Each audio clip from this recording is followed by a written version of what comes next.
You must put that thing on Google Maps and arrive to school. That must be. No. Yeah, they probably lost someone. So I'll share it with Moses. But we'll we'll record the session and then we can share with them the link so that they have the benefit of the discussions as well. Once more morning colleagues. Once again, my name is Mpo.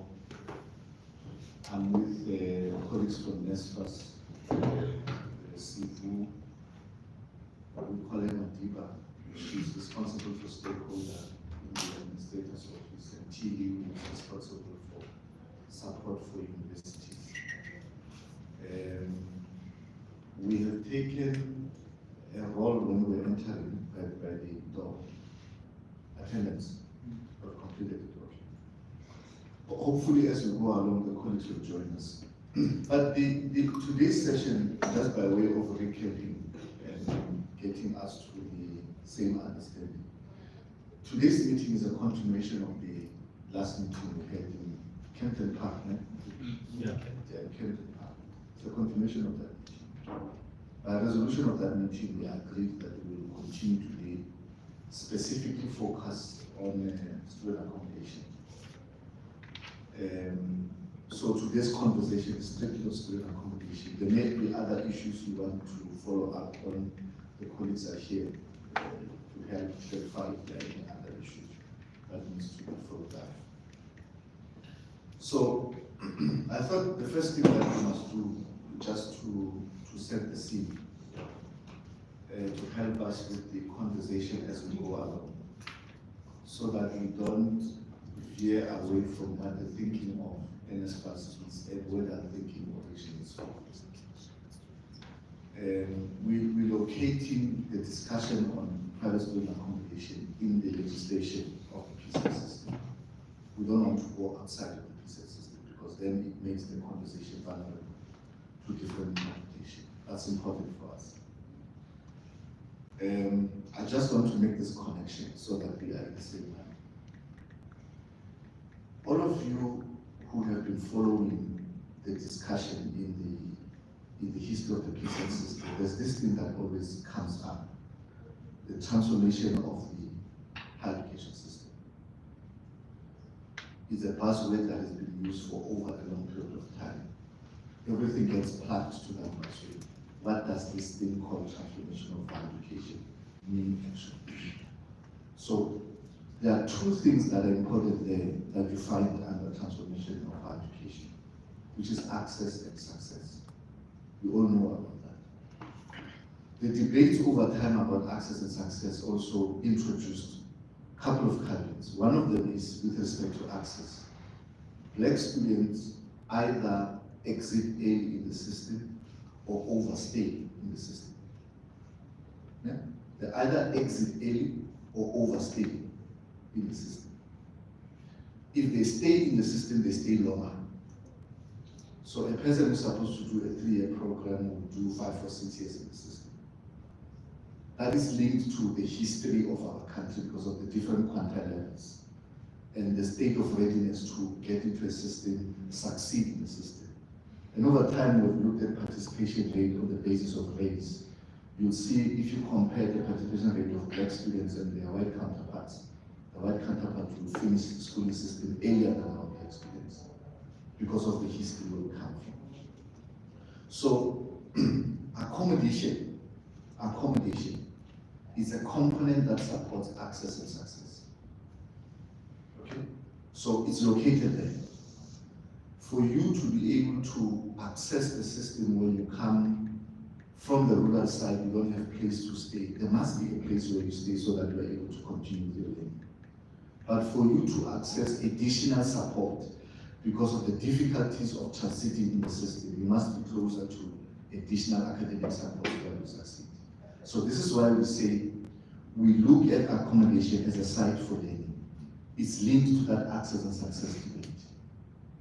It's important that we locate it so that at the back of our mind as we discuss, we know how do we look at accommodation from the point of view of the PSA system. So the shift in enrollment planning in the system has had an implication in terms of the demands for beds in the system. So if you adjust enrollments, like the white paper program for transformation of 1997, okay, as part of transformation of the system, government said, we want to increase access. We want more black people to have access in the system. The immediate achievement you make there is that you're going to have more black student access in the system. But the difficulty that you're going to experience down the line, you're going to start experiencing deficit in terms of investment in infrastructure development.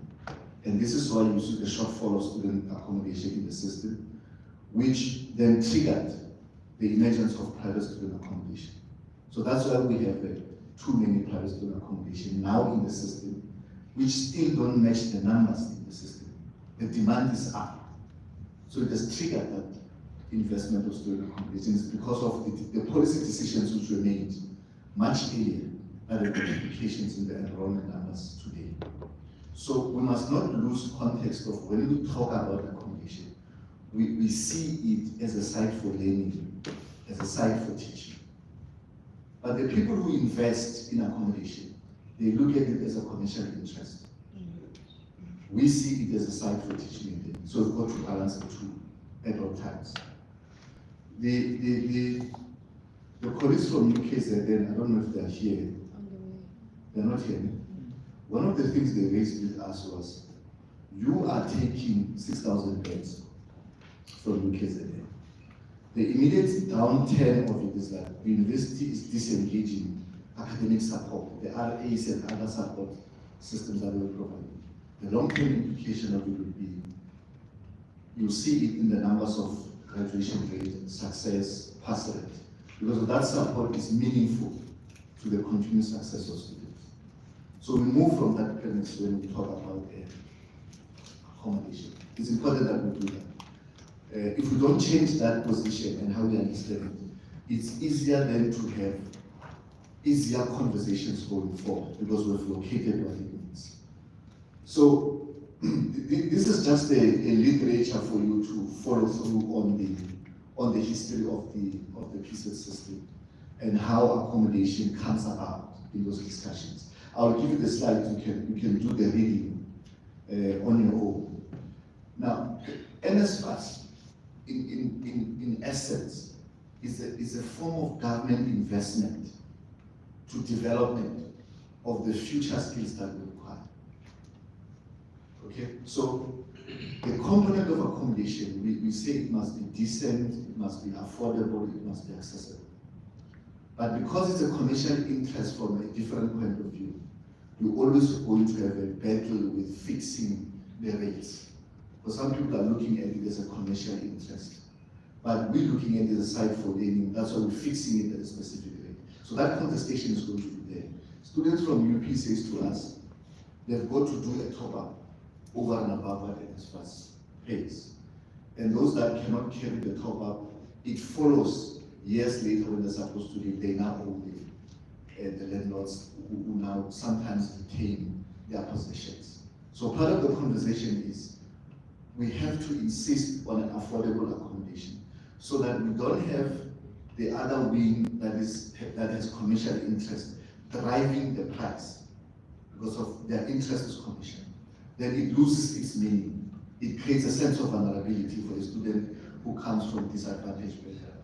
So it's an important conversation we must also encourage in the system so that we have a break in. Otherwise, if they keep pushing the pace, and then government can't afford it because of fiscal constraints that all of us are aware of, it's going to leave students vulnerable. Students are going to start looking at ways in which they can meet that gap, which is what you don't want to have in the system. So we'll have this conversation also with the private accommodation owners. So some of the things here just shows you the increase of numbers in the system. The ministerial report on student housing actually now recommended that institution-owned accommodation must sit between 50 and 100%. The current norm in the system is about 33%. And that 33% gets set aside for first years, because the first years are more vulnerable. But the ministerial report argues that it's beyond the first years. It's better to have accommodation here that is managed in such a way that supports teaching and learning, even for second year and third years, to encourage success, learning even outside of the classroom environment. So it's a conversation that the system must continue to encourage, that is linked to investment. So the deficit and shortfall is always going to be a challenge that we have in the system.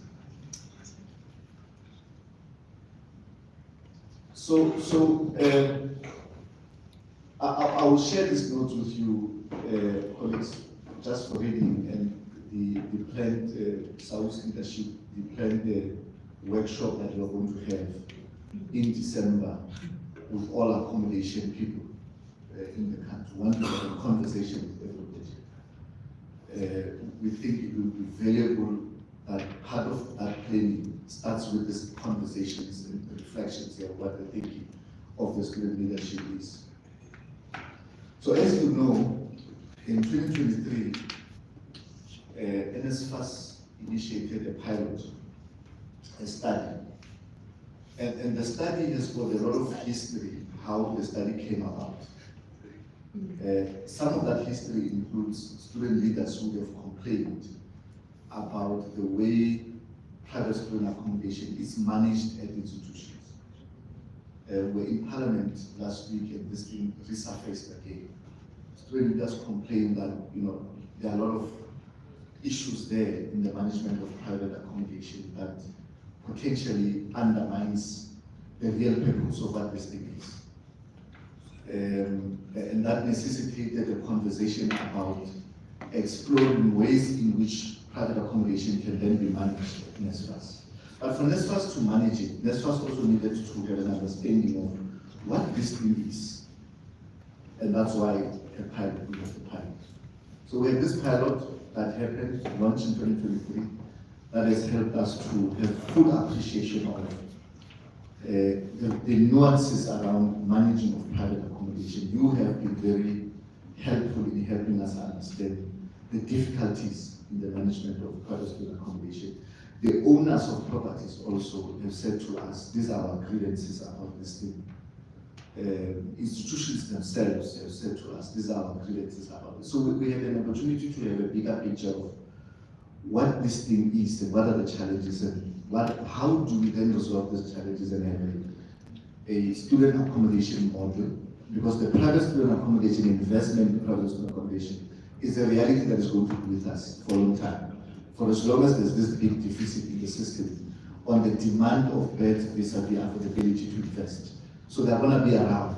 We have to find a way that will regulate this environment in such a way that it doesn't detract from the mission of accommodation that remains to be a site for teaching and learning. So we did a lot of consultation, if you remember, this year, going across the 9 provinces, that culminated in the Nelson Mandela pilot review meeting. So we invited institutions that were involved in the pilot to have a focused conversation with them, following consultations with everyone about what are the issues about the pilot. The Nelson Mandela meeting then reflected on the reports that were coming from the roadshows that we did, and also presented their views as institutions that are directly impacted. So we looked at those. There are key things that comes out of both the roadshows and the consultation at Nelson Mandela.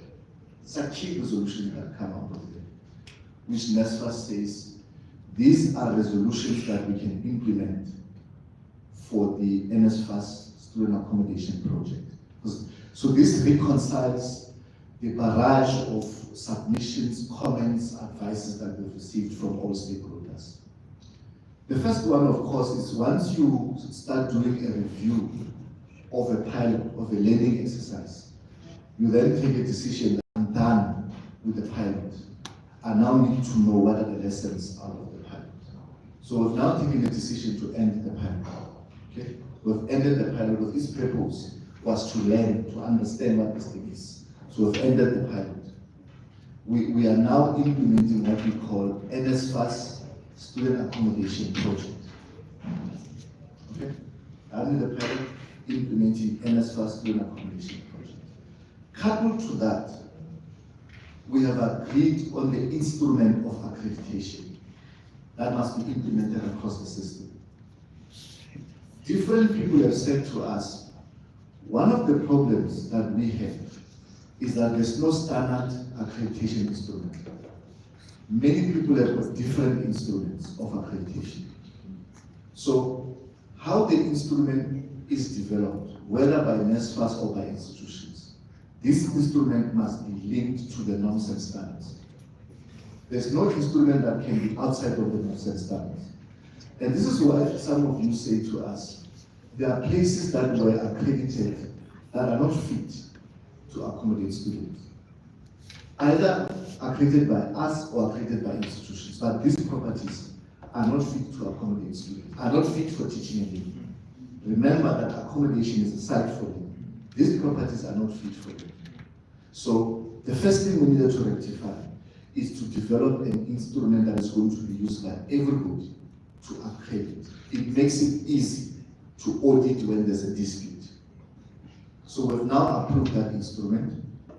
And what we did in approving that instrument, we further ran workshops with all universities, with all TVET institutions. We've invited them, they went into a workshop, they were trained on the instrument, universities and TVET.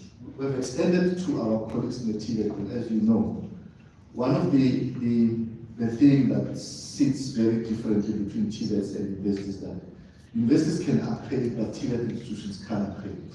So they needed some kind of assistance, some kind of support, so that there's parity in terms of the support we give to universities, support we give to TVET. You would have listened to the concerns that TVET leadership Saveza keeps raising.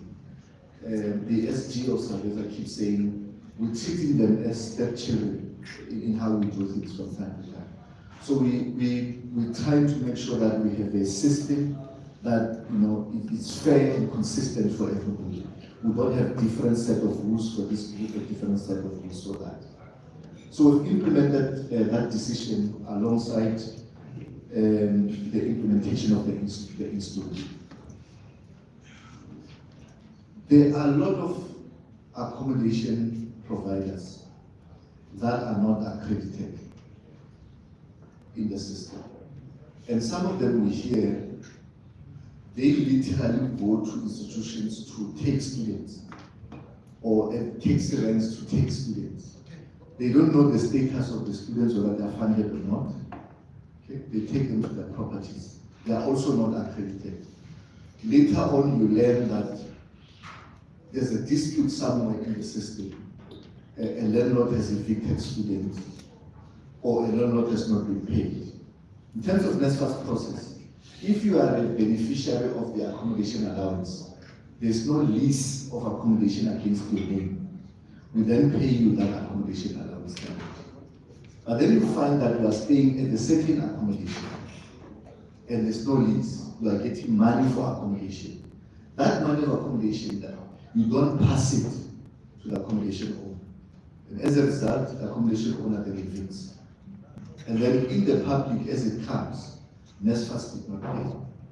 But the reality is that this person is not accredited. As a result, we can't pay you. Or the person who stays in your property does not pass the money.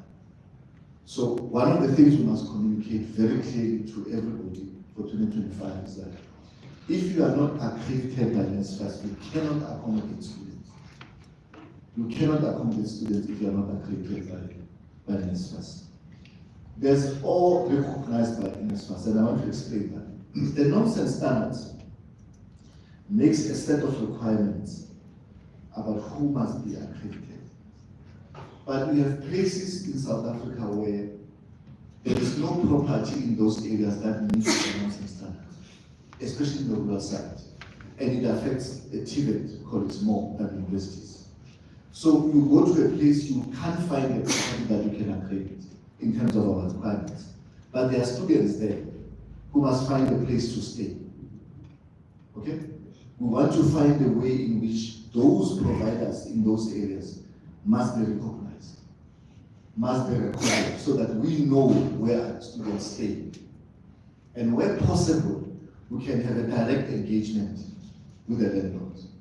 Because we have seen the minute you give students money and then they don't pass the money through, there are always problems that comes up there. Always there are problems. Some colleagues in the TVET would say to me, these kids that are entering the system are in their 16 years or so. Then at some point you give them a huge sum of money, 15,000, just enters their account. And then this young child has got 15,000, doesn't know what to do with that money, is enjoying it. A lot of things happen that are unintended because of that type of relationship. So there must be a way in which we regulate and know where these people are and constantly engage with them to ensure the safety of our students, to ensure that there's a relationship, there's some kind of support. To accommodate students, it's not for leisure. Like you go to a hotel, you stay, you go. There are a lot of responsibilities that come with accommodating a student. This person is going to be with you for a good time. Literally become a parent or a guardian to a child who's in the TVET who may have entered the system at 16. So people need to be supported, trained, capacitated, so that they understand what the expectations are. In some instances, some landlords will want to know, where are you from? Who are your parents? Just so that if there's any emergency, they know who to call and the institution. So these are things we need to have a conversation about, because at the back of our mind, we must constantly remind ourselves that this is part of the learning process. All support must be provided that this learning process is not compromised. The third one is, you have said to us, institutions have said to us as well, that leadership from Voltaire, I'm going to constantly be referring to you. They said to us, you have accredited places there that are next to brothels, shebeens, but you want students to stay there. Now, if you bring that closer to what accommodation is, which I've explained earlier, that place can be a site for learning. Can be a site for learning. So somebody did not comply with the process of accreditation. And the long-term implications is you're going to have students who are not focused into the mission of why they are there. And then later on, when they don't pass, we become surprised. But actually, it's us who makes that kind of decision. So NSFAS has taken a decision that is going to review all accredited facilities in 2024, so that we ensure there's no facility that is below the standard, especially in areas where we know there are properties that meet the standard. In places where we know many of the properties will not meet the standard, we'll also have to consider the location of where these accommodations are. So that we can't put students next to a brothel. It doesn't make sense. So we're going to continue with the review, and once the review is done, the implication of it is that there are properties that we may deregister, remove completely from admitting students.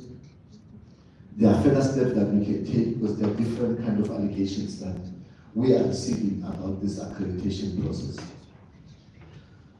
The fifth one is to implement a standardized, I've explained this. The sixth one is core management model. Student affairs, by its origin, has the responsibility to take care of the outside of classroom support. Learning and what we call learning and living. That's the responsibility of student affairs. Your counseling support, your well-being is taken care. You also find student accommodation there in that function of student support. When the model was implemented, it appears student services across the system were disengaged. Okay? It meant that landlords cannot talk to institutions directly. They have to talk to institutions via NSFAS, which is an anomaly. Okay? It's a big anomaly. we sit here in Cape Town. You are studying there in Univen. There's an emergency in one of our accommodation facilities. The university doesn't know where you stay, doesn't know about the emergency. The landlord must call Zipwell. Zipwell must call us, and then we must call you. It doesn't work. Universities, by their design, they have that function for a specific purpose, to take care of students. So one of the reasons why we're bringing back involvement, active involvement of institutions in the management of private student accommodation, which we now refer to as a core management model, is precisely to make sure that there's no student who stays at the private accommodation and the institution is not aware. Which private accommodation? Impose stays in which private? Institution must know where you stay. Institutions have a right to do unannounced visits, to have a sight of these places where you stay if they still comply with the norms and standards. If it's conducive, if there's an emergency, they can come so that they can then brief everybody that must then follow about emergencies. We know a lot of cases that we keep receiving of incidents at institutions. The first people who will be at the scene must be institutions. So we bring back institutions. And in the core management model, we say, you must know where the students are staying. From time to time, institution must provide capacity support and training to private accommodation workers. Okay? NSFAS is going to come in the process of administering the accreditation and managing the dispute. But institutions from time to time must ensure that the experiences you have at an institutional accommodation is the same at a private accommodation. So the extension of rules that are applicable at the institution must go to private accommodation. So when it's exam time, certain rules are applicable at institution-owned residences because it's preparation for exams. Those are the rituals that we have. You can't have a different set of arrangement at the private accommodation where there's parties, non-stop parties, activities that disrupts an exam environment. I've explained this to people before that NSFAS is an investment to the future of the country. So we can't associate ourselves with any activity that undermines this investment. Whether it's in accommodation, whether it's in core business, teaching and learning. So our view is that the rules that applies at institution-owned residences must apply there, so that there's order. We also are encouraging institutions, by the way, to consider extending academic support programs that exist at institution-owned residences to private accommodation as well. It is established that students that are staying in residences have the chances of succeeding more than students that are not staying at the residence. And if you look at it, it's linked to that access and success background. The more support you get, the more you are able to succeed in the system. But the lesser support you get, there's a high risk that you may not succeed in the system. So if a student who's funded by NSFAS deregisters after the first year, it's a disinvestment of government because it's a loss. It's a disinvestment of the future of this country. We want to see students who access the system and who succeed in the system. Okay? We want to see students who access the system and don't stay too long in the system because it blocks opportunity for others because of the constrained resources that we have. And this is why, personally, I'm also interested in academic support activities at institutions, because then you can track problems A and intervene A, not C by the results later. And this is the role really that residents must play at institutions. And I'm going to encourage you to do that, to change the program altogether, have 10 exams in the first quarter. President. So that's what the core management does. It's not a simple thing to implement. We recognize that. There are a lot of engagements that must happen, us and you and institutions to get it to work. So it's going to go on a phase-in kind of approach in 2025. Some of the elements of the core management model are cost-driven. and some institutions may be constrained from extending the support. We understand that. One of the things that is linked to that, I must explain to you, is because of cost issue. We're interested in making sense of, if we give Mpo 5,000 for student accommodation, what is that 5,000 for? Want to develop a cost model. Whether it's 4,000 or 5,000 or 4.5, what is it? What is it for? It must be broken down. What is it for? Okay. There must be a percentage then for transport.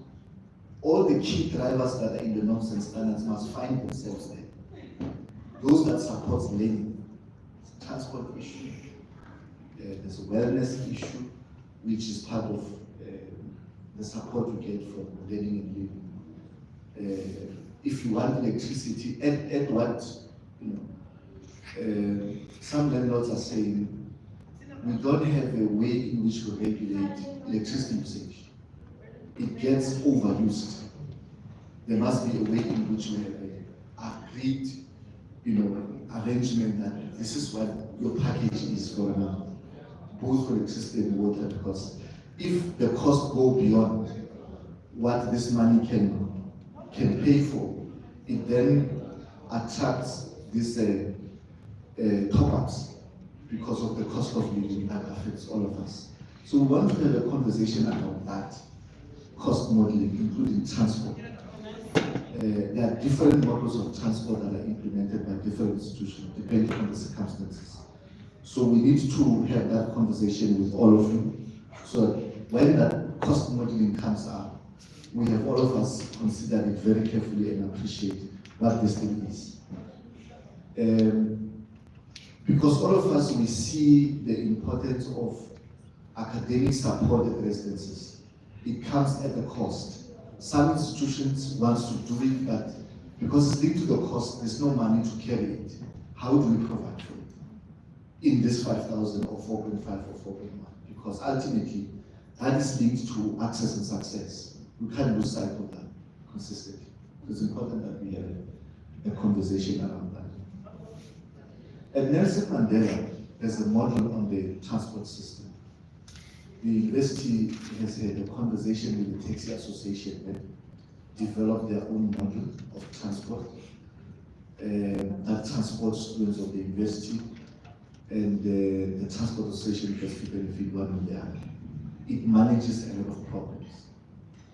You know that taxi associations in the country are assigned certain routes. Once SNSFAS say to a landlord, part of the responsibilities we assign you is to provide transport, we then attract problems. Because then there's a contestation between them and the association on the use of the routes. So we need to have a conversation as a system about how we're going to handle the transport issue. It's a very sensitive issue that can potentially place students at risk. All of us, we have an appreciation of the taxi violence, how far it can go. So we must enter into a conversation about a kind of a model that, it's workable for everybody.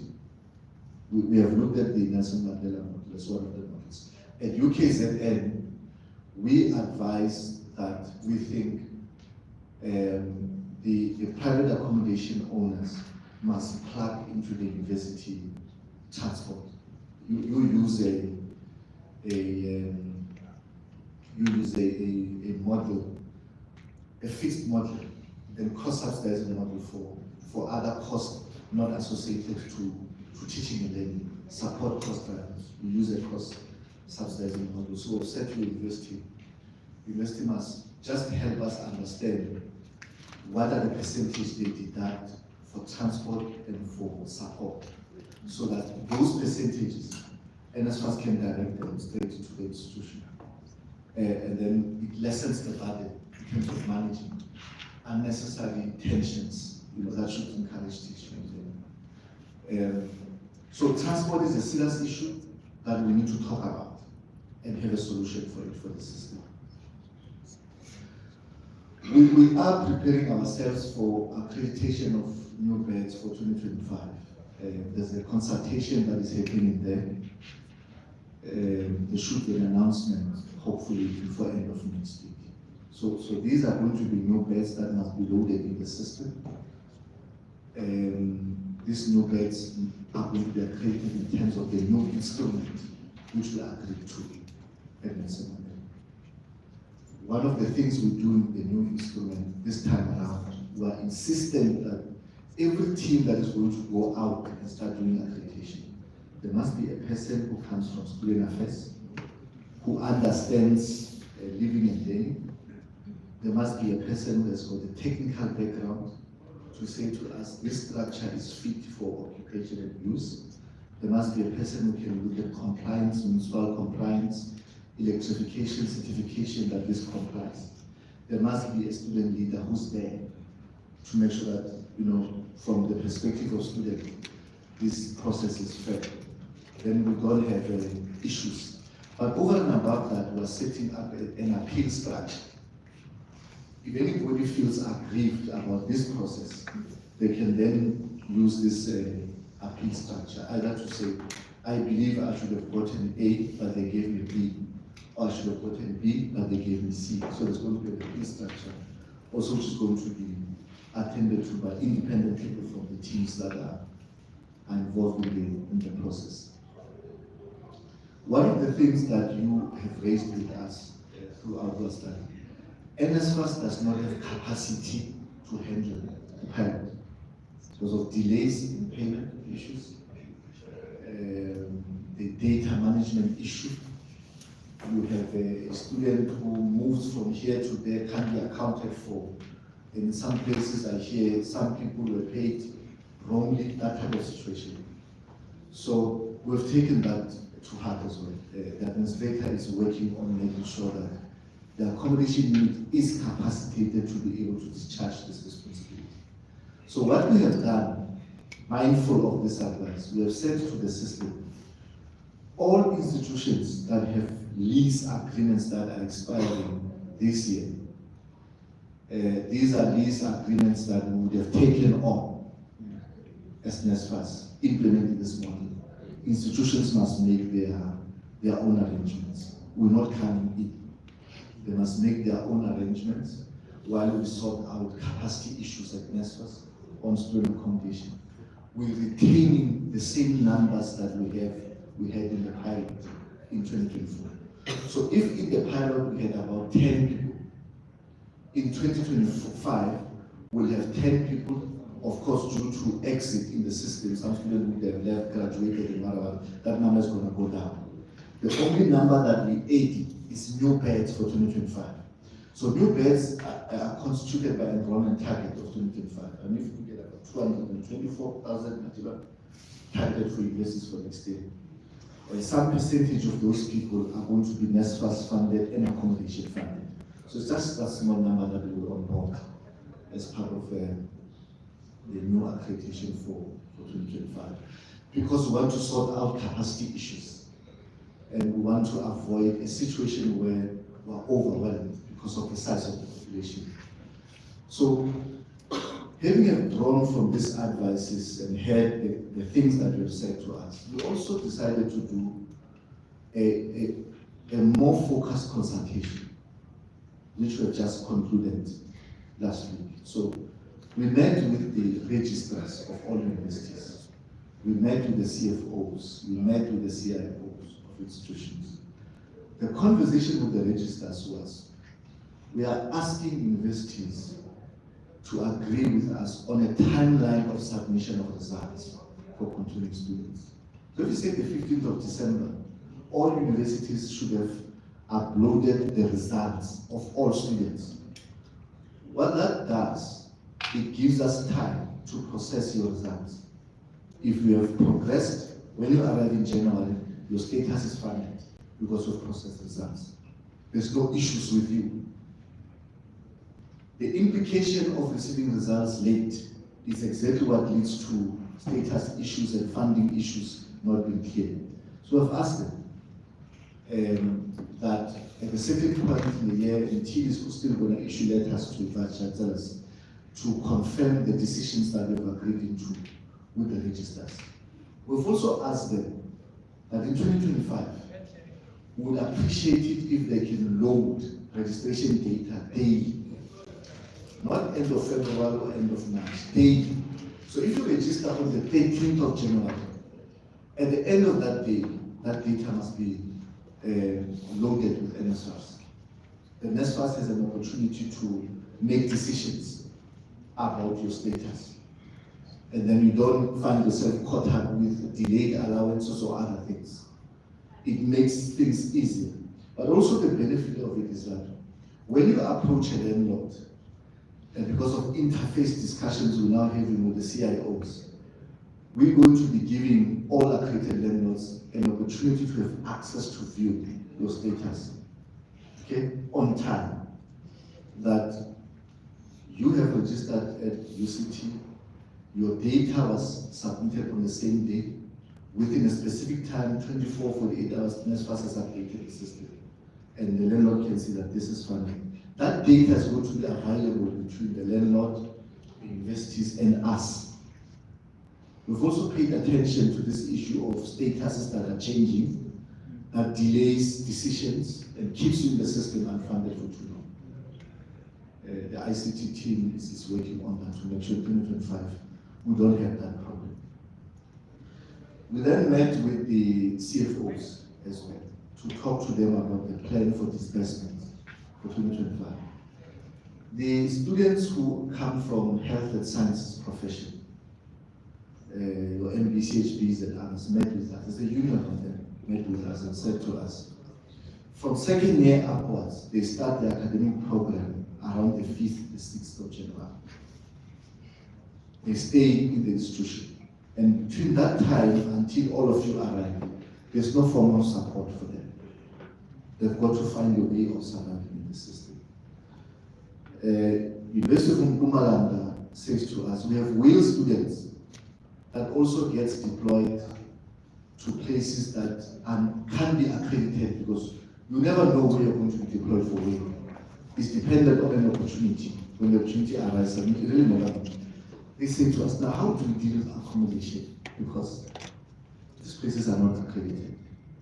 So USAF set up a task team with us, UCT, I think the dean and a couple of colleagues. Then we met, had a discussion. So we took the following decisions. One, there's going to be a special dispensation for disbursements of health and sciences students, which is going to happen in December. So that when they arrive in January, they are not affected by delayed disbursement. They are able to start the year without problems. You know, University of Mpumalanga, it was a funny story. So students who are in Mpumalanga, who are in Web, are affected by allowances where they are. There's an issue at the university that threatens, the landlords are also fighting some of them. We are at Caribbean Hotel. We are then served by a student from University of Mpumalanga who is affected. So she's wearing a shirt that says University of Mpumalanga. So we ask her, hey, are you from there? She says, yes. What I'm doing well, I'm sitting with the administrator. I can't say to her, yes, the guy. Who must make a decision? So we've agreed there that we're going to disperse to universities. Universities must handle any issue related to disbursement for will. You know how will happens in institutions? The people who are at co-op, it's called cooperative education unit in the business. They take the responsibility to look for placements. Where they don't succeed, students can find placements for themselves. But they have the responsibility to go see these places where students are placed, for purpose of assessment and other things. So they travel across the country to see these places. So we can rely on those people to ascertain where students are staying and facilitates that their lease agreements that ultimately reaches us at NSFAS. The universities can handle the disbursements thereof. So colleagues, these are the key resolutions that comes from consultations with stakeholders, the review meeting. The one issue also is the movement of students from one class to the other. We have seen the CPUT model in terms of management of movement, as well as in terms of reporting. There's a reporting system that you use. Your private accommodation owners have got to submit some kind of report regularly on the affairs of the activities that are happening at your residences. You are adopting that method.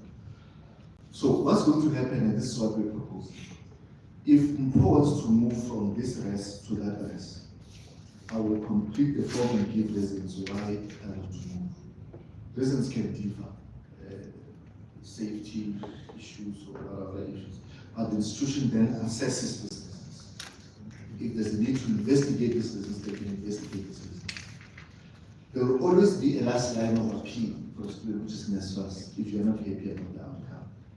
What we try to do is to manage the movement, because from time to time, student A doesn't tell us that I've moved from this accommodation, I'm staying there. We end up paying this accommodation where the student is not residing. Then the student stays at different accommodation. And then where he or she stays, the landlord doesn't get paid. Well, in terms of the record we have, this student stays at A. And then we pick up eviction there. The student is on the list of eviction. When we intervene, we investigate, but you are not staying here. In terms of our record, you submitted a list of staying there in A. So we introduce that instrument to regulate the movement of students. It will help us in terms of our disbursements, but it also help us in terms of monitoring the quality of accommodation places where students are staying. We also made a commitment in Parliament that in 2025, we will introduce the automated instrument of reviewing properties. If you are staying in property A, you are about to leave in December, you have the opportunity to review an automated system. That is your view about this property. We'll have access to data, the institution will have access to data. If there's a need to us to go review that property, we'll go. For instance, if you say these things are not working here, but in terms of accreditation process, these things were working, we'll have to go and check why these things have not been working. The data of reviews is going to be available to institutions, and you are there, student leaders. You will also have an opportunity to look at all the reviews that have been submitted at a certain point of time, and where there are red flags, and what process are we engaging in. So the core management model brings everybody on board. And you know the reason why we do this is, if there's an accusation, which has been, I don't know, for some time, that the management of private student accommodation at institutions is vulnerable to abuse and vulnerable to corruption. You move that to NSFAS, you have not resolved the corruption issue. You have simply moved the opportunity from point A to point B. So the people who benefit out of this are not interested about movement. They are interested about the existence of the opportunity. Okay? Now also ourselves get accused that one or the other we are colluding with some service providers. So we've not resolved it. So the best way to manage it is to design a system that monitors all of us together at the same time. Now, if all of us were corrupt, then there's a problem. But we have a benefit that leadership changes every year, you know, and the instrument is here, is going to be automated, so you can't alter results. Once you've done result, the data remains in the system. At any point, people can audit that system. So, colleagues, those are the issues that came out of the discussions, the review as well, and what we think we should take to the student accommodation conference, which we are planning the 18th and 19th of December in KZN. 17 and 18 in KZN. We have also taken a decision that we're not inviting SRCs there.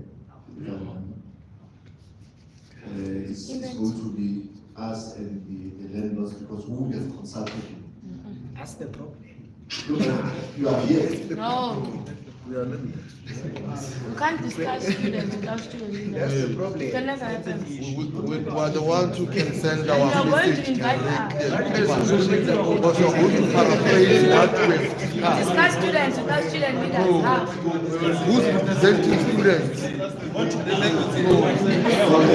We need to know that.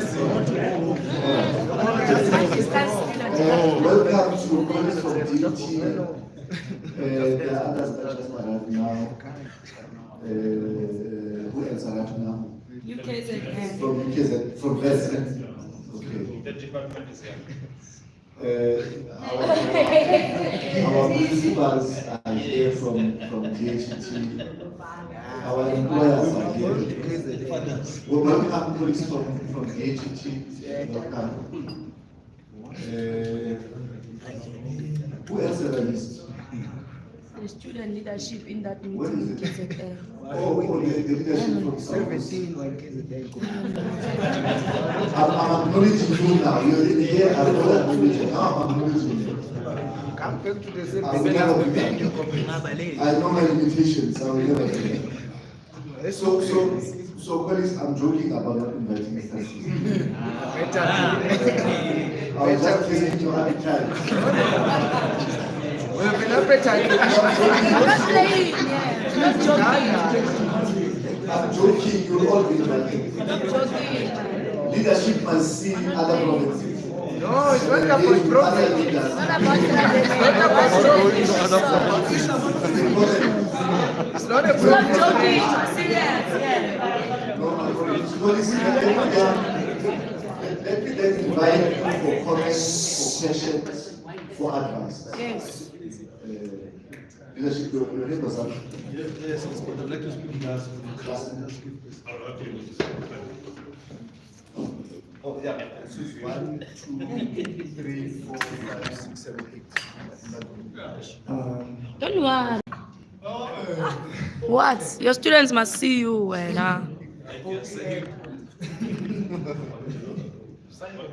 Go ahead. No,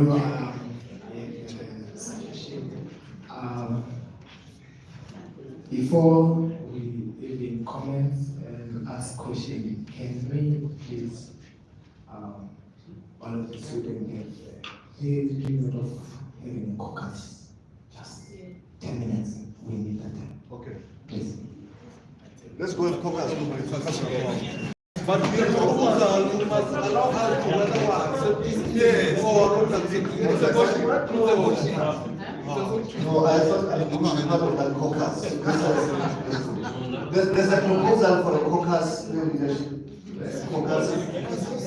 There's a proposal for a caucus. Are you supporting, you are agreeing to the caucus? What for? What are we focusing? We want to understand the proposal. We can't say we want to focus. What are we focusing? We've been listening to the presentations, we've been taking points, we want to respond. Now we're going to a focus. No, maybe I need to be clear. There is something that is there, especially on pilot projects. So can we at the moment just have a discussion about that? And I don't say I'm wiping everything that you have written. Just a bit caucus.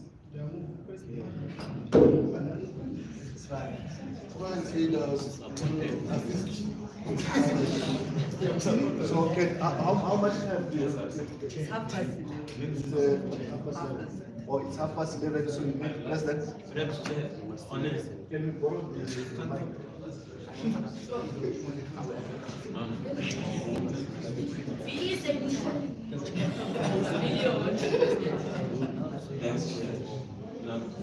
Thanks, Chair. My name is Michael Josh Kasanda, the president of UWC. Thanks, Chair. Mine is just a proposal on, as we said, it does not necessarily counter that proposal, but I think the caucus will not be constructive enough without hearing the views based on the presentation first. So I would suggest and propose that let's take the hands and then entertain the caucus after, because then we would know going into that caucus what exactly are we entertaining. So I would propose that and then we move into the caucus and going into the caucus without asking questions. Yeah. I don't want us to go to the vote. President, can we just take the comments and then we vote for caucus? Is that fine? Okay, colleagues, we're proceeding with that sequence.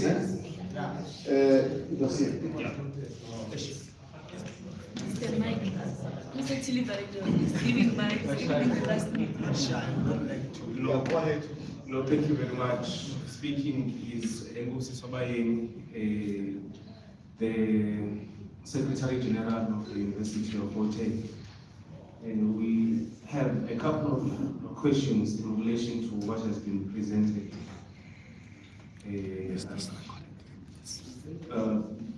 To mention, by the way, the former residence officer of the Islamic campus as well. So what we have experienced today, we acknowledge that there is a reporting system from the side of NSFAS for grievances such as maintenance or the achievement thereof of the particular service provider and on site. But in that system, it's also open for the service provider to actually see what then are the issues which have been raised. What we've experienced is a level of victimization which then incurs from the side of the service provider to the students whenever they raise issues which are paramount to what is then happening within the particular residence or their lived experience there. So, what then is the plan of monitoring the victimization of students who then report genuine issues to those platforms which have been provided?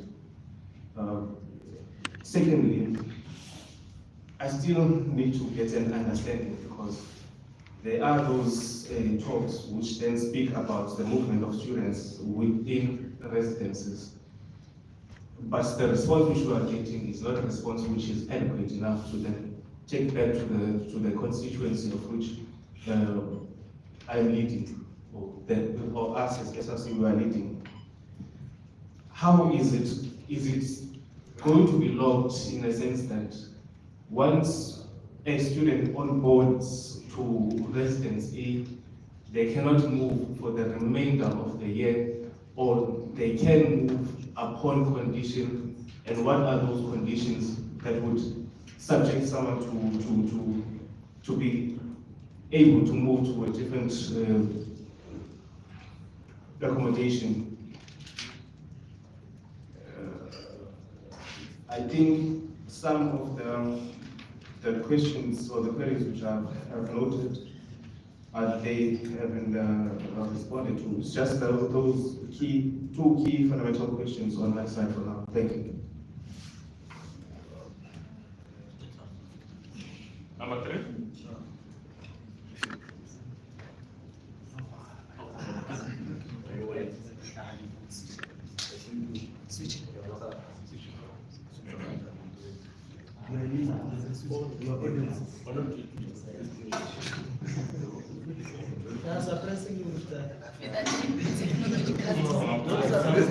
Technological disaster. Wow.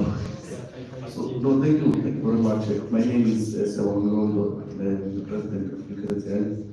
So, firstly, I want to then acknowledge the fact that you have some of the changes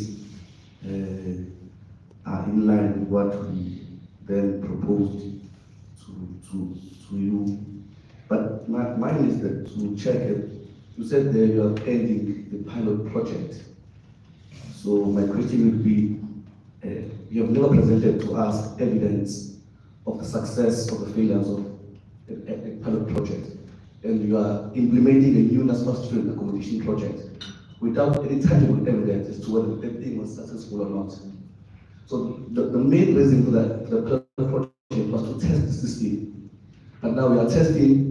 We're not presenting the results. You are now implementing the same mistake you are doing again. You are going to do it for the second time with the first accompanying project. So mine is to say, present to us as to whether anything was successful or not. Then you can move them to student accommodation project. And then also secondly, is that I'm also worried for the fact that of safety. On your presentation, you never mentioned safety as a priority in terms of the residencies. So most of the list residencies which we have in University, we ensure that safety is the main priority you'll find your accredited accommodation there at Long Street Market, and you find that they are using Ubaba at Tuzan for security. So, and then we also had external security guards which were moving around. So those things I'm also quite concerned in terms of safety and whatnot. But I'm also, lastly, I want to comment on the fact that I'm happy that they have said no, we are still capacitating ourselves, meaning that we are not ready. Me, I have students of medical school that must be given accommodation on the 6th of January, and today is the 30th. Is it feasible to implement this thing at this point in time, because we're still consulting? So for me, I think also that's what we've been saying to us, we also need it in writing, because we deal with the academia there in the university. Word of mouth is not something which they believe. So what you've been saying here to us, please also send to the document. Thank you. Number 4. Okay. No, revolutionary greetings. Apologies, leaders. I'm a slow learner, but at least I didn't drink Hennessy from South last night. Leadership, as you indicated, no, but it's true. It's true. Some student leaders drink Hennessy from South last night. Yes. So thank you very much. Leadership, as you indicated, that student, what is this? Accommodation remains a site for teaching and learning. That's our first priority, whether you are SRC, whether you are SAUS, whether you are NSFAS or whatever. But our first priority is that student accommodation should be a conducive environment for our students to be able to learn, teaching and learning. It should be decent and affordable. And then this comes from whatever you just said, because I have questions. I was covered by the latter speaker. I just wanted to address the point where you said you are going to discontinue dispersing allowances to non-accredited and accommodations that are not recognized by NSFAS. So I want to know that, I will speak for example in my institution. Most of the time we've been having deviation from accredited to non-accredited, mainly because there isn't enough accredited accommodation to cater for students. So we want to know, when you say that you will stop paying non-accredited, where will our students stay? Or are you saying that you are going to take the non-accredited that are still also not in good standard and make them accredited for you to have enough accredited accommodation? So we want to understand that when you say you're not going to pay for non-accredited accommodations, where will our students stay, sorry. Then you were speaking about the 13th of December for institutions to submit results. Honestly, I feel like there is I believe, because as leaders we are not allowed to have feelings, I believe that there is a premature decision, mainly because, for example, you find an institution where CUT, for example, the results will be released, let's say, for example, on the 13th. But on the 13th, the policy says students still have this amount of time to verify whether their marks are correct or not. So the reason why I'm saying it's a premature decision is because we are going to constantly find ourselves in a situation that we had last year, where students who passed are then excluded because of academic poor performance while the marks were kept at low. So please think about that one, or how you can, even if you say institutions must submit on the 13th, but there should be maybe some sort of leniency that you provide in line with our universities to say MUT is releasing results these days, the students have this amount of days to verify and this is the final day, just to make sure that you accommodate everyone. Then you were speaking about special dispensation for health and science students. And also I believe that is going to bring us a problem because we still have BEd students who are doing practicals. We still have other faculties. So I think maybe, because there was a good point, but instead of excluding other students, just maybe find a way to accommodate majority of students that, I mean, all students that will be going on wheel, that is not maybe where they are residing or where their campus is. Because if you say only health and science students, I'm gonna go back to CT and BH students are going to kill me because they also go to wheel. So let's just maybe have a table where you're going to have all the faculties or all the courses that have students that are going to wheel maybe outside of their campus and or of their campus venues. Then you check to say, okay, this one goes to wheel for 2 months, what can be done? Because in that period of spaces, that is where majority of our female students find themselves sleeping with older men for a place to sleep. Then leadership, my submission will then be the issue of a standardized contract. Because the reason why landlords are exploiting our students is because from NSFAS and from the institution, they are given that authority or the right. This mic is like, So my point is on a standardized contract to say, instead of giving landlords the authority to write their own contract, there should be a standardized contract to say, even if maybe it's not one contract for all universities because we are not in the same areas, but there should be a standardized priority to say, this should be in the contract, this. Then, with regards to wherever the university might be, maybe there can be exceptions, and I think NSFAS knows very well about the exceptions. Then, you were speaking about brothels, taverns, and all these things, and I even sent it to Mr. Tilival, where I was showing him to say, we have an NSFAS accommodation that is on top of a tavern. We have an NSFAS accommodation that is next to a wheel place. We have an NSFAS accommodation. Even there's a small street in Bloemfontein. I think you once grew there. There's a small street in Bloemfontein and there are taverns. Tuscany, Platinum, Trap House, Kitchen, Blues Room, and all those taverns there. When you turn the corner, there's cannabis, there's hash, there's weed places, and all of these accommodations, they are next to our student accommodation. So I heard you speaking about them, but I'm not satisfied because you didn't speak about how you're going to remove them. Because as SRC, we want them removed, and they must be removed by NSFAS. So I want to ask also, what will happen to landlords that have been charging our students admin fee? Because for a number of years, landlords have been charging our students admin fees that go beyond 2,000 rand. I'm speaking specifically for my school, I don't know in other universities. But for a student to be able to stay in an accommodation, they pay 2,000 going up. They pay deposit fees, they pay keys, they pay for all these extra basic services that should be provided for them for free. So now, obviously, most NSFAS is in this thing together with us, and they are going to help us by saying that next year, no admin fee must be charged, no extra fee must be charged. But my question then is, what will happen? Because these people have been making millions. So what will happen to the people that have been charging our students admin fees and all these additional fees? I'm about to finish. You talk about transport allowance to say the system this, the system this. How will we trust you while you still have 2023 outstanding transport allowance that is not paid? So you want us to stand here and agree and say NSFAS is going to do this, but you still haven't paid our students their outstanding allowances.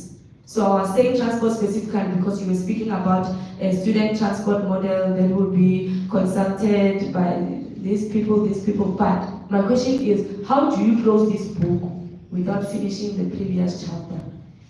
Then, leadership has alluded in terms of the security and services. We all face the same challenges where these landlords will just have a nice accommodation when it's time for accreditation and we come and check to say, okay, fine, this accommodation is fine. But they just call Madala there. Even that Madala, you can see I'm faster than this guy, but they're saying this guy must sit by the gate and guard me. They don't have any certificate. I think they have this security something certificate. So I believe that it's time that we introduce a new system which will go hand in hand with the recognized security company or whatever company that will be responsible to say, in a resident, you can't just take Mshengi's brother and say they must go and be a security there. No, we must get people that are professionals so that they can account, because on a daily basis in these student accommodations, our students lose their laptops, their cell phones, their belongings,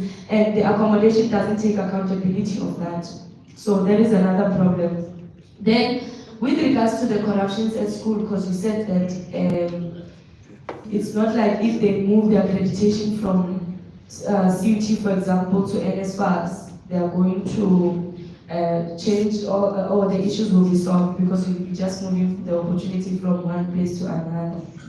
Well, I'm very disappointed, Program Director, firstly, that you see the lives of our students as opportunities, because our students die, me, I'm telling you straight, our students die yearly because of the corruptions that is happening, both in our institutions and in NSFAS. So can we please be taken serious, and not as student leaders, but as students ourselves? Because when we leave home and come to CUT or MUT or wherever we're studying, we are expecting a conducive area where we will be able to study and actually qualify to get or obtain our qualification. So can this corruption thing, all those who are corrupt, it seems like maybe you know their names, bring them here.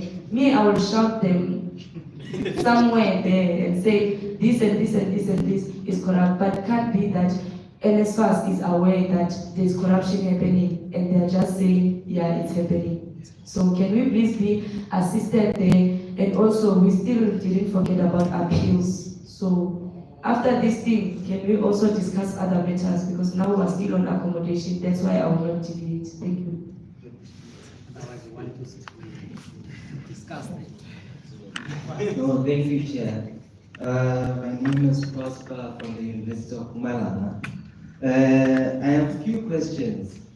I won't be as long as my last speaker, but I concur with everything everyone has said, especially on the first point on your, I don't know if I can see agenda or points there, that you are ending the pilot system while you admitted at the bottom that you're still developing capacity, but you are still implementing the same pilot system and you are implementing it permanently, as you said, but with those few changes.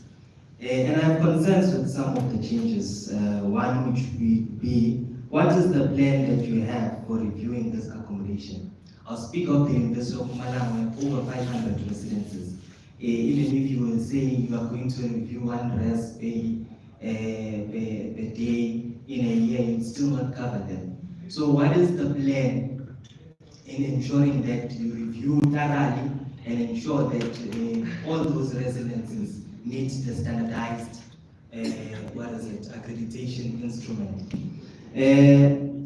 Also, you spoke about building capacity.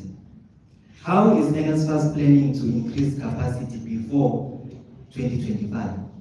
Because if you are saying that you are still going to build capacity in the year 2025, that means you are saying students should be subjected to the same kind of torture that they were subjected to in 2024 and should continue living as if it's normal. So what is the plan to ensure that this December that NSFAS will build that capacity before February next year? Also, what do you mean that management will continue accrediting or managing those residences while you are developing capacity? You mean the new residences? I just need clarity on that. What is it that you mean? That you are going to give back the new residences and you're going to continue with the same residences of 2024? It's quite complicated. I don't know if you're also, you said you are bringing back management on the co-management model. You are bringing back management into private student accommodation. But NSFAS will continue accrediting and it will also continue managing disputes. Because you are accrediting, you are also continuing managing disputes. What is management, or should I say the university, going to do exactly? Because those are the key things that will assist students managing those disputes. sent by students to the institutions. I don't know if that is understood. So those are the questions that I have. Yeah, thank you.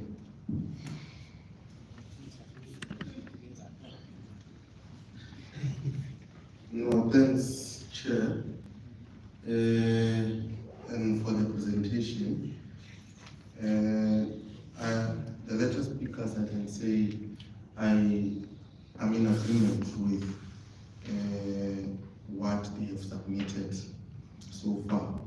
I don't really have so many points, but the first one that I want to touch, it's on the mechanism. We have mechanisms that will be put into place to ensure that the students' feedback and consent are addressed.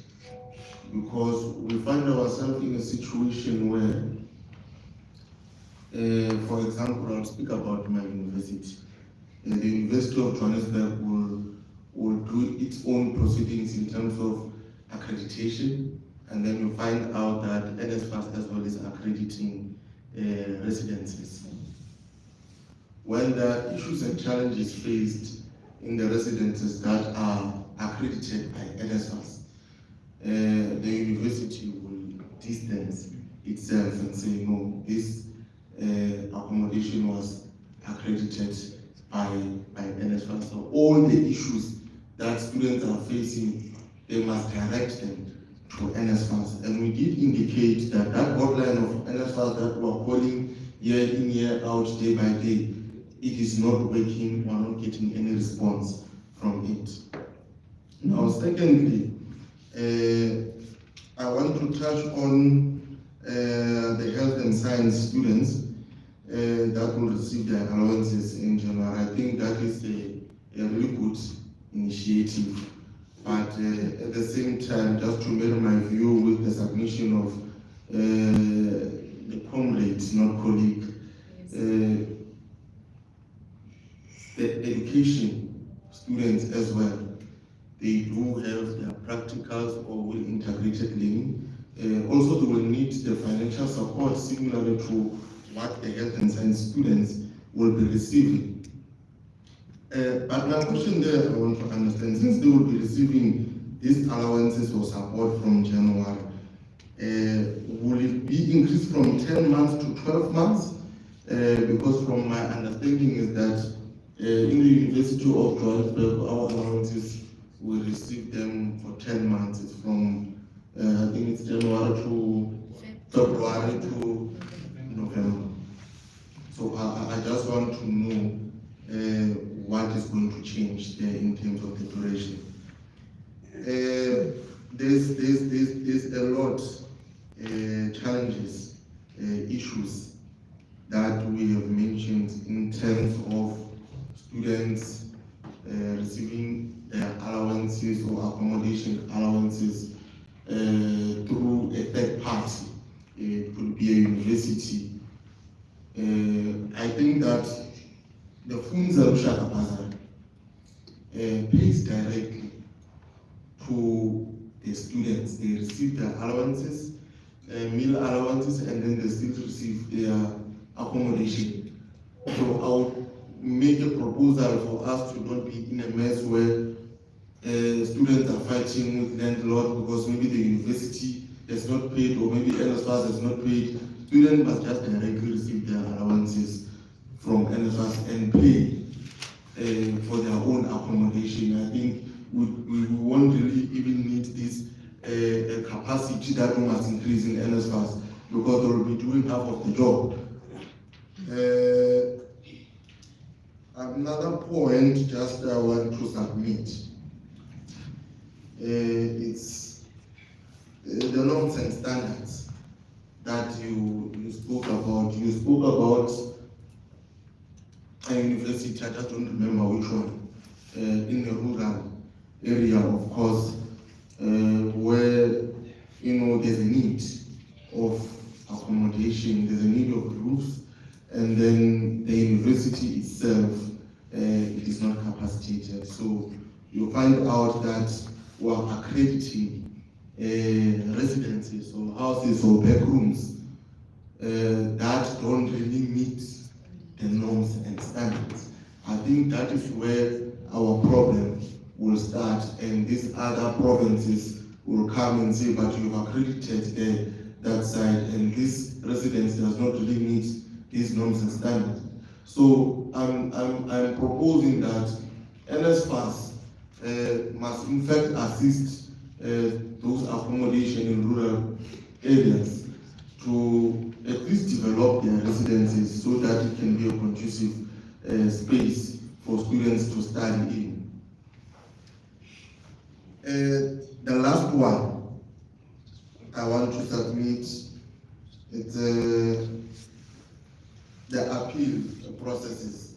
The appeal processes, I will speak about it because it forms part of the issues we are having in the student accommodation. Students are currently receiving the responses from the appeals now, and then the universities, they don't want to load money to these students so that they can be able to pay the residences that they were staying in. As SRC will go and ask the landlords outside to accommodate the student while they're still on the appeal process. At the moment the appeal process has been approved, the university says that there is no money, they cannot load for this accommodation. Then it creates a burden that I was talking about, that there are landlords keeping belongings of students because they don't want to pay. And you find that actually the problem is not with the students, the problem is our institutions. They are refusing with the money. So we are asking, or a proposal, not we, a proposal that I'm making is that please let this money go directly to the students so the students can pay their own accommodations. Thanks.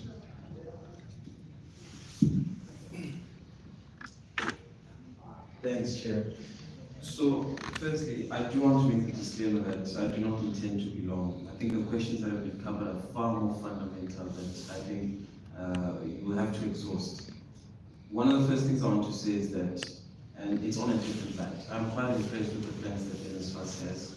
I think these are plans that we really want to be implemented. And I'm particularly happy that the pilot project has been ended because I've never understood it from the onset. And particularly it targeted historically black universities. So I didn't understand why should we use those universities as the pilot project, because we found it, or rather we found ourselves in an accommodation crisis last year. So I'm really glad on behalf of UWC, we're really glad that the pilot project has ended. Now, Chair, as I've said, it's great plans, it's a great vision, it's a great objectives, but what I'm more concerned about is, what are the technical aspects of this? How soon can we get an implementation plan of all of these things? How soon can we get an evaluation impact of all of these things that have been said? Because we can sit here, then come back next year and still say we are going to discontinue displacing allowances to accommodation providers. So the system of accountability, Chair, is very important. And that's what we are more concerned about. How soon can we get those timelines, those schedules, those deadlines about when things are going to be done? I think then Ambassador will just cover some of the questions, particularly we have in relation to UWC. But very importantly, Chair, I think we would truly appreciate it if these visions, these objectives could be accompanied by a system of accountability that clearly tells us when things are going to be implemented and how are they going to be implemented. Because we have about 30 to 40 days until the start of the academic year.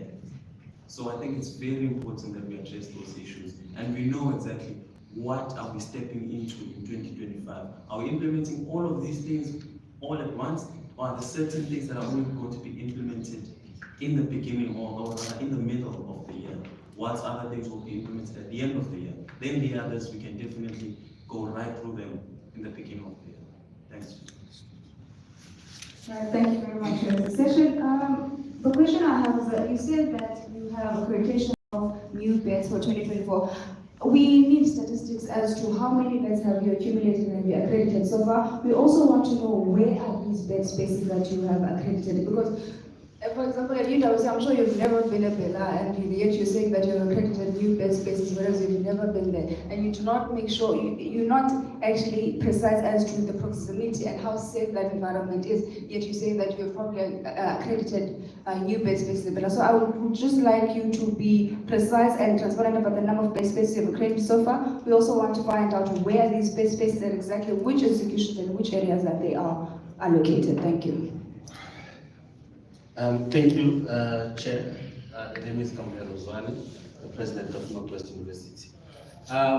Mine, I wanted to be long, but not anymore. My colleagues have done that on my behalf. First point is going to be based on the WELL project that BEd students undergo to. I feel like, I think and I believe, because companies can't believe. I believe that NSFAS is spending a lot of money. Actually, you're wasting money in terms of students being on practicals and not occupying that residence that they were accredited on that 1 month or 2 months. Because students, they go for practicals, some of them they are forced to go back home and they have to take transport. Now, NSFAS has paid that accommodation for that 1 month or 2 months. But the students who went for those practicals is having nothing to eat. They have no place to stay. But the same NSFAS is paying that accommodation for that 1 month. So I think that part must be evaluated because of now we have students who are going on practicals. I don't know about other universities, but in my campus or the university that I'm coming from, students go to practicals without anything to eat. They don't have money, they don't have allowances for that program. So I think now there must be an evaluation part there to make sure that those students who are going on practicals, at least they get the practical allowance. Instead of paying that 4,500 for the landlord, you can actually evaluate how much you can give a student so that they can afford transport, they can afford their meals when they are on those practicals. Secondly, also I'd like to say that NSFAS, please take care of your students because these people, we are paying for them to stay at a certain place. Even the same accommodations that we're talking about, which is that are private accommodations, those things are not only happening in private accommodations only. Even institutions themselves, they do have these accommodations that are close to the bar, that are close to the clubs, that are close to areas. So if there's any evaluation method thing that is happening or ongoing based on private accommodation, please also apply it to the list accommodations that are listed by the institutions because contracts are being renewed, but they can see that this place is closed, and my colleagues will attest with me there from VET to say that one of our accommodations is really close to a bar. So thank you. Greetings, leadership, greetings, chair. Mine will be very simple and brief. Firstly, I would like to revisit the main status that has been, or the main statement that has been said today to say the main purpose of accommodation is to simply make sure or ensure that they bring conduciveness towards students, which is what the chairperson has been emphasizing all along. So we have an issue in Valcom, mainly where I come from. We have an issue of a very low number of accommodations that are actually conducive for teaching and learning. So there was a way or a process that the institution developed to ensure that those landlords that are non-accredited actually find a way to have a lease agreement between a student, the institution, and the landlord. To which now I'm surprised when I read there's a saying that they won't be paid or entertained. So I wanted clarity to say how will it work on Velcom campus? And two, if we meet a common ground to say in Velcom this kind of program won't apply, let's find a way to actually re-evaluate the form or the type of way that our students can be paid, especially when it comes to gauging the payments or maybe the margins to say how much our student or landlords have to be paid. Because you have to understand that in Velcom, we have courses like IT, and IT requires technology, it requires Wi-Fi, it requires all those things. So if a budget for non-accredited accommodations is small, how are landlords that are non-accredited expected to actually provide all those things if their budget is very small? Because I also believe that if actually they are offered a small amount of money, how are they made to improve their facilities to ensure that in terms of safety, the property is safe? Because you have to remember that there were a lot of twilight activities in the locations and rural areas. So our students are not safe. You find that you go in the morning to campus, when you come back around 6, your laptop, your clothes, your whatsoever is now normal. So how can we actually best find a common ground to say this is what is best for these kind of situations or conditions? Because we can't keep on subjecting our students to the bare minimum. Last time I did specify or outline that in Velcom we have students who are living in caravans and shacks under accredited accommodation, because the margins or maybe the allowance they are getting for non-accredited accommodation is very small. So can we also be recognized, and can there be some ways to say, okay, we are made to improve? Because it's simply unfair to say, I'm listening to the room, there are a lot of things that I've said, but we are actually not part of the conversation. We are not part of the conversation because we can't relate to nothing. We simply can't relate, and we are not taken serious or into consideration with our situation. So can we please, Chair, be entertained and find ways to actually deal with our situations? I understand that it's not of NSFAS per se to say they can just simply develop the entire place, but the best that NSFAS can do is to understand that our students have needs.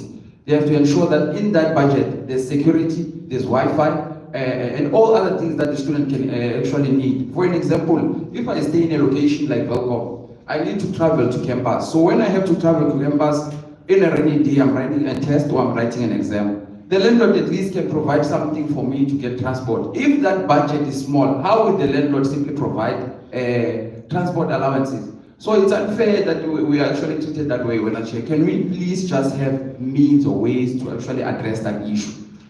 Firstly, as Velcom, I don't see how any of these accommodation programs can apply because of the number of accredited accommodations. Even the one that we pushed to be accredited, they performed very poor. They couldn't improve at all. So we're still in a dilemma or a situation whereby we are caught up in a quagmire, that we are just congested in a space that is not conducive for learning. So may we be assisted in terms of that. That was my main objective, to say if we are to achieve the main purpose of why we are here today is to ensure that we have accommodations that are well conducive for teaching and learning. May we as well be entertained, assisted by ensuring that we are offered an allowance that allows us to live, to strive in teaching and learning. Not an allowance just to say, no, this one will just survive, because that is not the main way. May we be, at least, I know realistically it can be seen as impossible, but if we are adjusted, we can get the same experience and everything, laptops, because IT is IT anyway. Whether you do IT in UJ or you do IT in rural areas in Kwaku, it's still IT. You need the same equipment, you need the same technology. So if I'm offered an allowance that is similarly or maybe within that range for an IT student maybe, then I'll be a quality learner, the same as UJ or anywhere. But if you are reducing me to, for example, in Velcom, 2.8 for rental, and a UJ student stays in a very, very clear accommodation, then you can't expect me to perform the same way as that student. You are reducing me to actually perform very poor. So we are saying as Velcom, let us be assisted in that situation and let our matter be addressed. Because I can't go back to Velcom and tell my students to say, no, we are still facing the same issue, and NSFAS didn't have resolutions to what the issue of accommodation or maybe rental allowances that we often face from time to time. And when I chair, I would like to just simply submit, because I believe I've made my point very clear. Thank you very much. No, thank you very much, Chairperson. Well, my name is Thomas from CUT, Velcom. Well, Chairperson, now honestly, from your presentation, I'm actually worried. I'm worried about the implementation of the project, of the accommodation, the accommodation project, honestly. Firstly, you must check that since you have said that the NSFAS does not have the capacity to actually run the project, when we are going to implement or maybe we go to an avenue of putting again a third party to this, I'm not sure if, but since you don't have the capacity, I believe there's going to be a third party that is going to run the project. I'm worried in terms of the disbursements of allowances of accommodation, since we had third parties who were actually deployed by NSFAS to issue out allowances for food, and it did not actually work. So I'm worried if we are going to take that route again of putting our students to a third party that is going to now pay the accommodations for our students. I'm worried that we might go back to the situation of Norako and Isaac and everything. So, Chairperson, can we please, or maybe I will propose that we let the institutions take over the accommodations, since they are more capable to maybe pay the accommodations very well, and the students don't actually have problems with that. So I'm worried that we might have a Kokmaya next year of allowances that are not actually distributed well because of the third party. Thank you very much.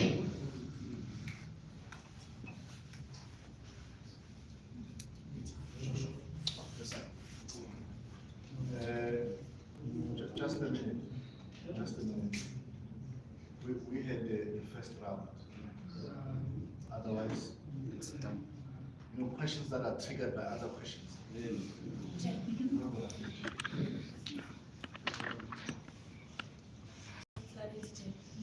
Yes, Chair. I wanted to find out.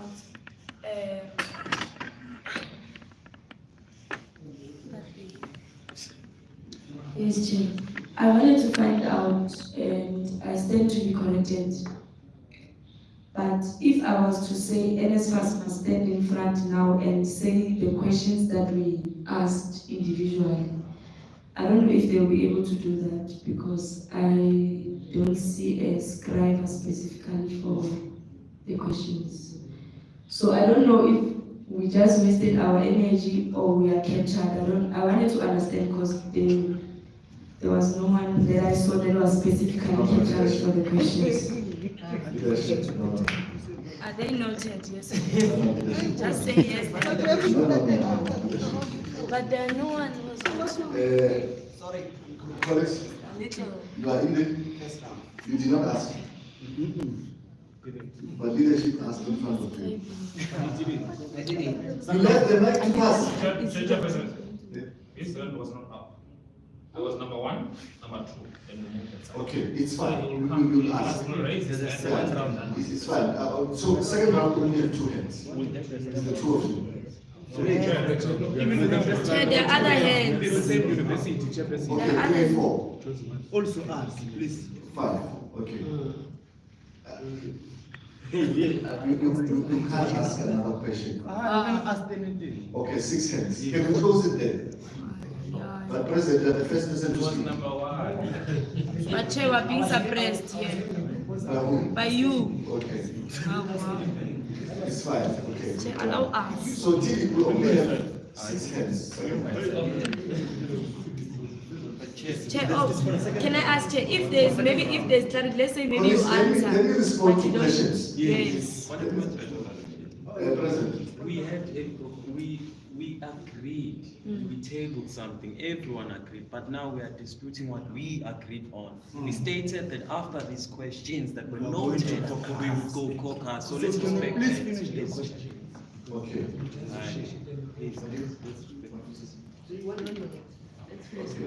All right, colleagues, let me make this point first, which I think it's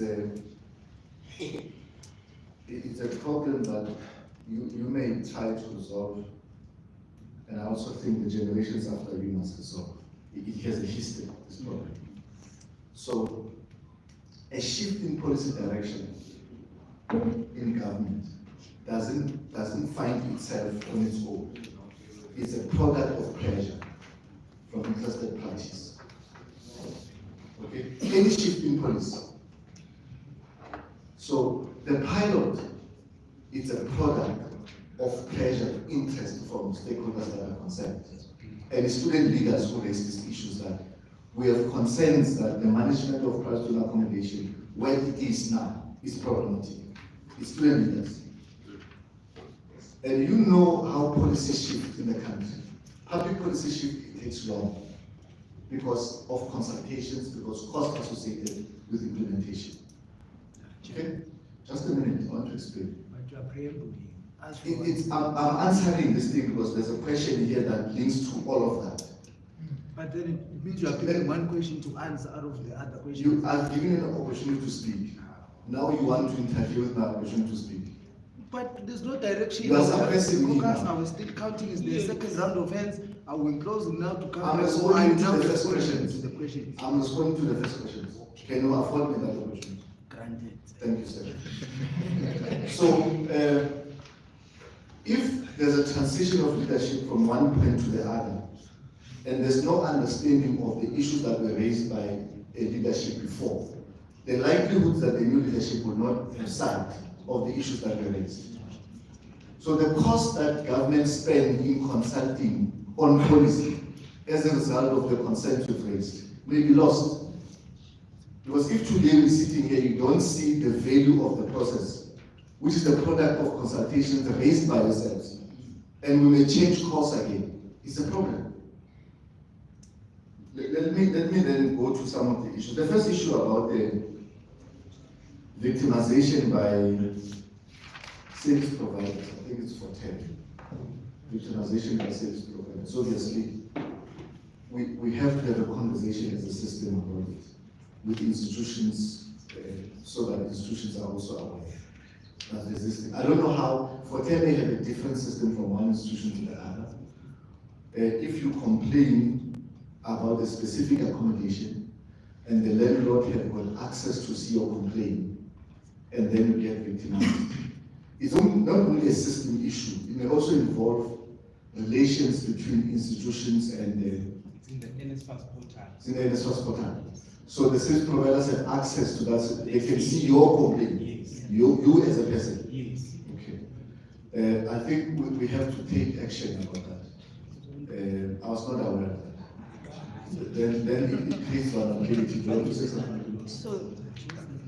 So it was open for them to see, because if I'm saying there's no water, so NSFAS must be able to see, but the service provider must be able to see. That's why it was open to them. But the issue is if the service provider can But see. now they are doing. Okay, I didn't know that. Yeah, he says who, right? If I'm staying in accommodation A, I'm complaining about water, then the owner can see I'm the one who complained. That's where the problem is. But if the service provider can see there's a complaint, not from who, then it's something else.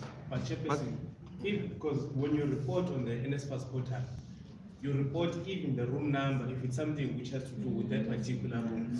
So there's no way that you can hide your identity or something of that nature.